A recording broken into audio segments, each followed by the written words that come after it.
Before the 360, there were computers in business, but they were all different types. They didn't talk to one another. So trying to do business running on the computers was a little bit like trying to harness chaos. With the 360, that all changed. I'm Tom Watson, Jr. of the IBM company, and I want to welcome you to Poughkeepsie.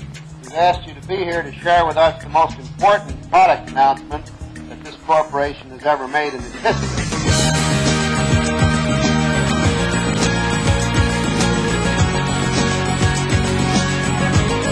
The experience of the last 2 decades has been studied and analyzed. Now we're making a fresh start, combining the lessons of the past with the new concept developments of the present.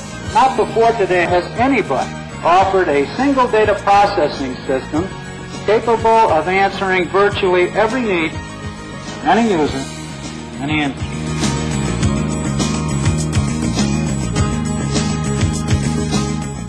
With the 360 came a new architecture.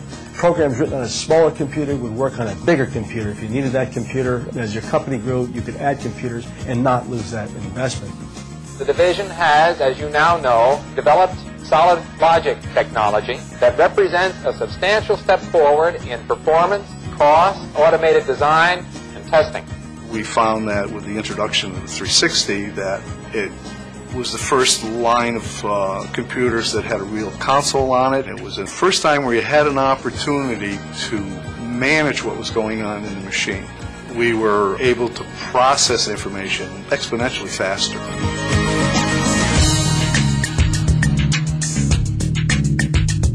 I think the industry knew that IBM was making a bet-the-company gamble, but I think they really just expected a bigger, better computer.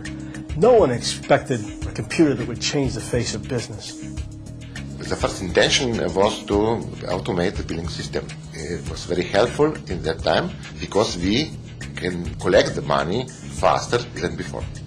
Back then, the calculation of interest for ordinary accounts at a bank was done manually by abacus. So it was common for those people doing the calculations to stay at work until very late every day. I understand that employing this system allowed those people to go home earlier, so they were very happy.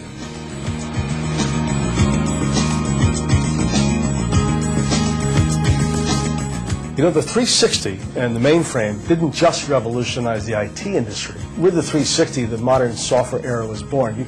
You didn't have packaged software before the 360. Computers enabled NASA to land a man on the moon in 1969. The modern financial services industry was built around the mainframe. And even today's airline reservation systems have antecedents going all the way back to the 1960s. We've done a lot of things based on 360 technology. Some of the programs we originally created back in '65 are still running today. The IBM mainframe system has been very helpful in supporting our banking business. The banking system has had to support rapidly increasing volumes of data for the past 30 years, as well as the customer's expectations of reliability.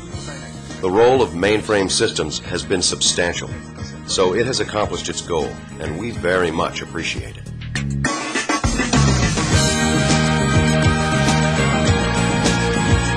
The mainframe is here to stay. It's a technology we all grew up with and we know, we're comfortable with. If I look at all the different technologies out there and what we can achieve and what we have achieved on the mainframe, it's the most reliable technology that we have today. So I think the next 40 years of IT will be incredible. We see the siege in that, what's happening today. The whole growth of e-business, the promise of on-demand computing, ultimately utility computing. We're just beginning to see where the future might take us. And of course, you know, what's going to be anchoring all that will be the mainframe.